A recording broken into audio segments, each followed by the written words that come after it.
Daniel Cooper's life was a masterpiece of suburban meticulousness. At 45, he had crafted a world of perfect symmetry, a successful marketing executive, a seemingly stable marriage to Sarah, and 2 children on the cusp of adulthood. Every Sunday was reserved for golf, every evening followed a predetermined script, and every relationship appeared rock solid. But predictability is often the thinnest veneer concealing deep fractures. That September evening shattered everything. Sarah waited at the dining table, a bottle of red wine opened, 2 glasses carefully arranged. This was no spontaneous moment but a calculated setup. Daniel immediately sensed something was different. The air itself seemed charged with unspoken tension. "We need to talk," Sarah began, her voice a blend of rehearsed determination and underlying emotional turbulence. Her eyes, usually warm and communicative, now held a distant, almost resolute look. She spoke about losing herself within the constraints of their marriage, about feeling like she had become nothing more than a wife and mother, her individual identity slowly eroding over 2 decades. Daniel listened, his professional composure gradually cracking. Each word was like a surgical strike, dismantling the life they had built together, when she finally articulated her desire for space. A thinly veiled euphemism for exploring relationships outside their marriage. The room seemed to contract. "I need to understand who I am," Sarah said, her voice both a plea and a declaration of independence. In that moment, Daniel made a decision. Instead of erupting in anger or collapsing in despair, he activated the voice recorder on his phone. Every word of Sarah's confession would be documented, preserved as evidence of the moment their marriage unraveled. The predictable life he had meticulously constructed was now anything but predictable. Daniel's response was anything but emotional. He was a strategist by profession, and he would approach this personal crisis with the same calculated precision he applied to corporate challenges. That night, he conference called their children, Michael and Lauren. Without editorial comment, he played the recording of Sarah's confession. The silence that followed was more potent than any immediate outburst. Lauren, a sharp corporate lawyer, was the first to speak. Her voice trembled with a mixture of anger and disbelief. She wants to what the professional veneer of her usual communication cracked, revealing raw, familial pain. She doesn't get to tear this family apart. Michael, typically more reserved and analytical, surprised everyone with his immediate solidarity. "We're with you, Dad," he stated, his tone leaving no room for discussion. Together, they began a methodical dismantling of Sarah's plan. Daniel contacted Margaret Reynolds, a divorce attorney he had known professionally for years. Margaret was renowned for her strategic approach and ruthless efficiency in legal proceedings. They gathered evidence with surgical precision, screenshots of suspicious text messages, emails that hinted at emotional infidelity, any digital trail that could substantiate Daniel's case. Margaret's eyes gleamed with professional excitement. "We'll ensure she understands the full consequences of her choices," she advised. The children became unexpected allies. Lauren used her legal expertise to review documents, Michael provided emotional support, and both were united in protecting their father and preserving their family's integrity. Daniel wasn't seeking revenge. He was establishing boundaries, protecting his emotional and financial interests, and sending a clear message that betrayal would not be accepted silently. The execution was nothing short of theatrical.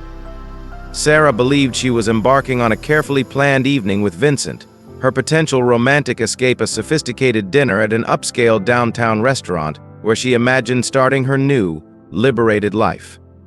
Instead, she walked into a meticulously orchestrated public exposure. Lauren arrived unexpectedly, her presence a thunderbolt of familial judgment.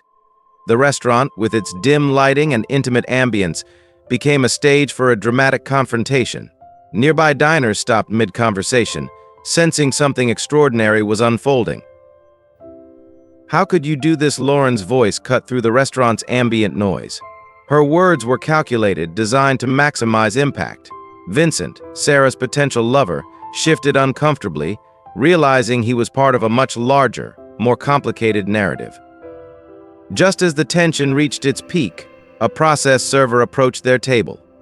In front of Vincent, the restaurant staff, and surrounding diners, divorce papers were formally served. The public nature of the confrontation was intentional, a strategic humiliation. A fellow diner recorded the entire scene, which would soon go viral, transforming a personal drama into a public spectacle. The consequences were swift and merciless. The viral video documenting Sarah's public confrontation spread like wildfire across social media platforms. Her carefully constructed professional image crumbled within hours. Her marketing firm, concerned about potential reputational damage, placed her on immediate and indefinite leave. Colleagues who had once praised her professional acumen now whispered behind her back, their conversations a mix of judgment and morbid curiosity. Vincent, her potential romantic escape, disappeared faster than a summer storm. The moment the public spectacle unfolded, he distanced himself completely, sending a brief, cold message about not wanting to be associated with such drama. Sarah found herself completely isolated. No husband, distant children, no job, no lover. The life she had imagined a liberation, a fresh start, had evaporated in a matter of hours. Her small rented apartment became a prison of reflection. Every corner held the weight of her choices, every silence echoed with the magnitude of her loss. Redemption is never a straight line. For Sarah, it was a winding, painful journey of self-discovery and accountability. Therapy became her lifeline. With a skilled therapist, she began dissecting the deeper motivations behind her actions. She wasn't just seeking an affair, she was desperate to reclaim an identity she felt she had lost in decades of marriage and motherhood.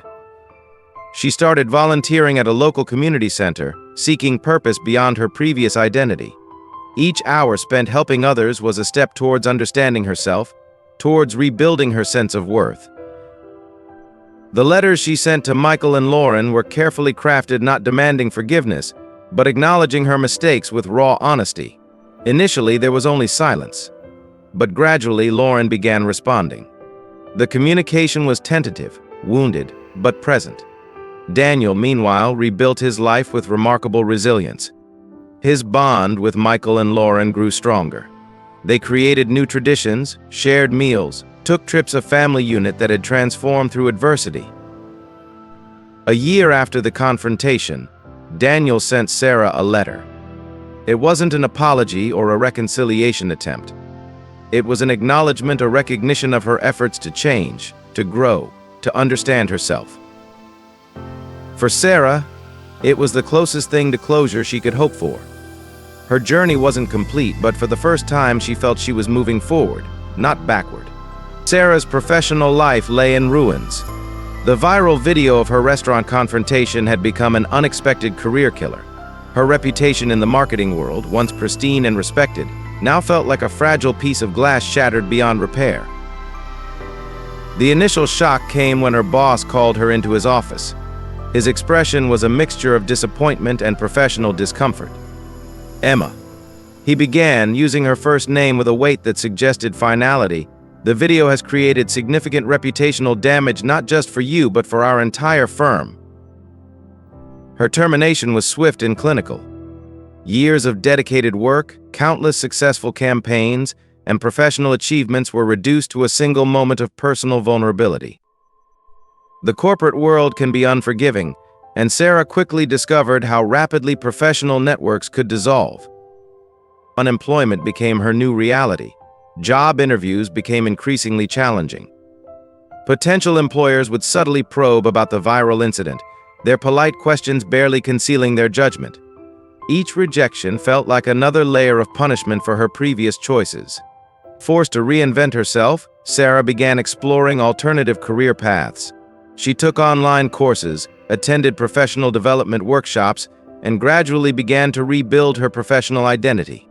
It was a humbling experience, stripping away the layers of professional ego she had carefully constructed over decades. Therapy became more than just a coping mechanism, it transformed into a journey of profound self-discovery.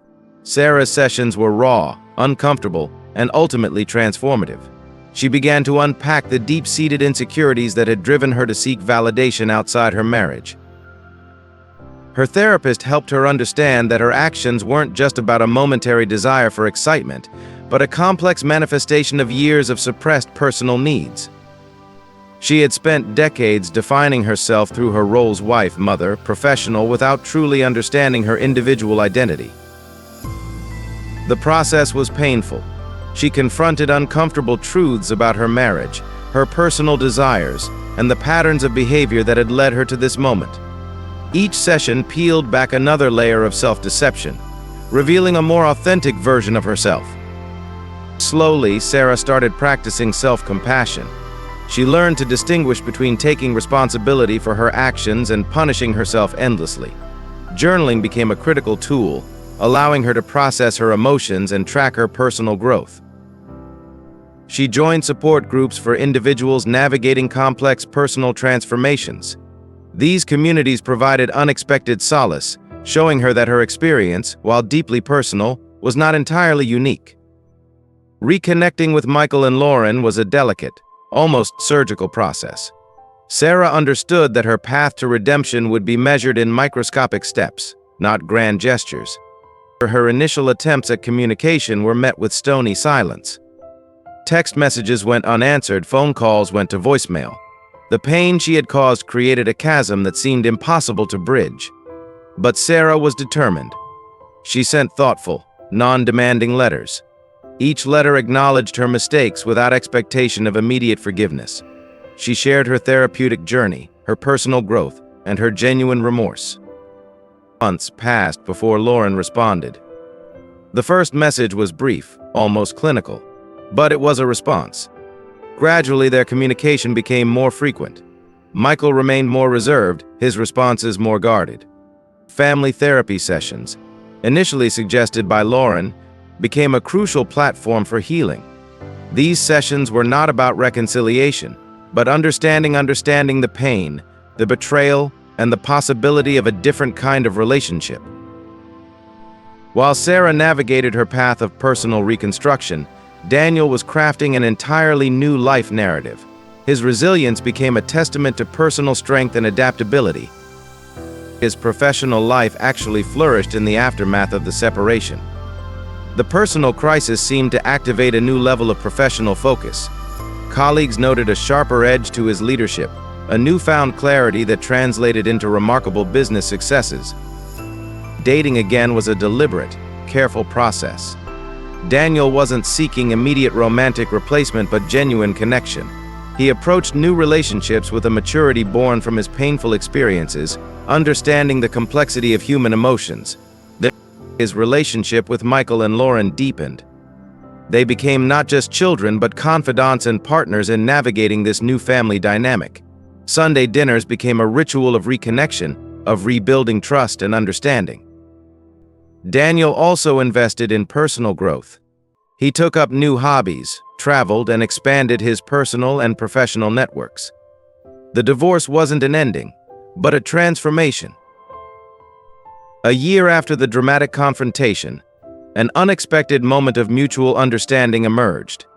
Daniel sent Sarah a letter not of romantic reconciliation, but of human acknowledgement.